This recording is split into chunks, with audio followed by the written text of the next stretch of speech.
Hello, I'm Dr. Desai. I'm a cardiologist at Virginia Heart, and today I want to talk to you about cholesterol, what the numbers mean, why they matter, and how managing them can prevent heart attacks and strokes. Here's the key idea right off the bat. Cholesterol itself isn't the problem. Uncontrolled cholesterol over time is. Your body needs cholesterol, but when certain types, especially LDL cholesterol, stays elevated for years, that can build up in the walls of your arteries. That buildup can form plaque, and plaque can slowly narrow arteries. And if it suddenly ruptures, it can cause a blockage. That's how heart attacks and strokes happen. But here's the challenge. High cholesterol usually causes no symptoms. You feel fine until you don't. Not all cholesterol is the same. Here are some basics to know.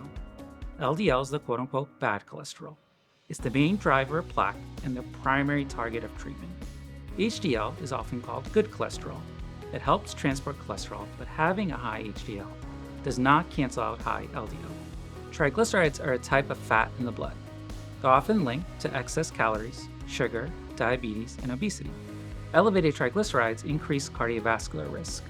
And here's what decades of research involving millions of patients have shown. Lower LDL means lower risk, and the relationship is dose dependent.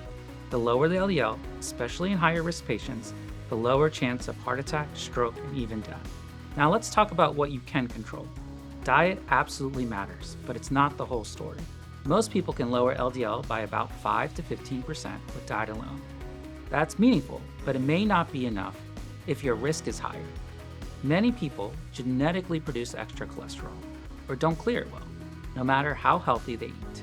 So if you eat well and your numbers are still high, that is not a personal failure. It's biology. The best studied dietary patterns emphasize 1. More fiber, fruits, vegetables, and nuts, replacing saturated fats with healthier fats like olive oil and fish, and reducing ultra-processed foods and added sugars. But treatment decisions are not based on one number. They're based on your overall cardiovascular risk.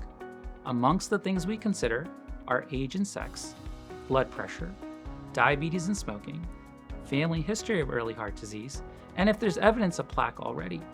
Prior heart attack and stroke, of course, matter as well. The higher your risk, the more you benefit from treatment. And when medications are appropriate, they don't just improve lab values, they prevent events. Statins reduce cholesterol production in the liver and help stabilize plaque.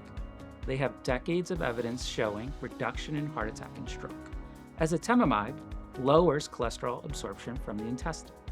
PCSK9 inhibitors are injectable medications that can reduce LDL by 50 to 60% in appropriate patients. Serious side effects are uncommon, and for most patients who qualify, the benefits far outweigh the risks. While statin therapy remains the backbone of most lipid-lowering regimens, there are many different options. There's also an important inherited risk factor called lipoprotein A, or LPA. This is genetically determined and typically only needs to be tested once in your lifetime. High LPA increases the risk of heart attack, stroke, and even aortic valve disease, even when LDL appears normal. Diet and standard cholesterol medications do not lower LPA significantly, but knowing your level helps us identify inherited risk, set more aggressive LDL goals if needed, and screen family members appropriately. So here's the bottom line. Cholesterol management is about prevention. It's about lowering lifetime exposure to LDL and reducing the chance of a future event. At Virginia Heart, we focus on individualized, evidence-based care to protect your long-term heart health. If you have questions about your numbers or your risk, talk with your cardiologist. We're here to help.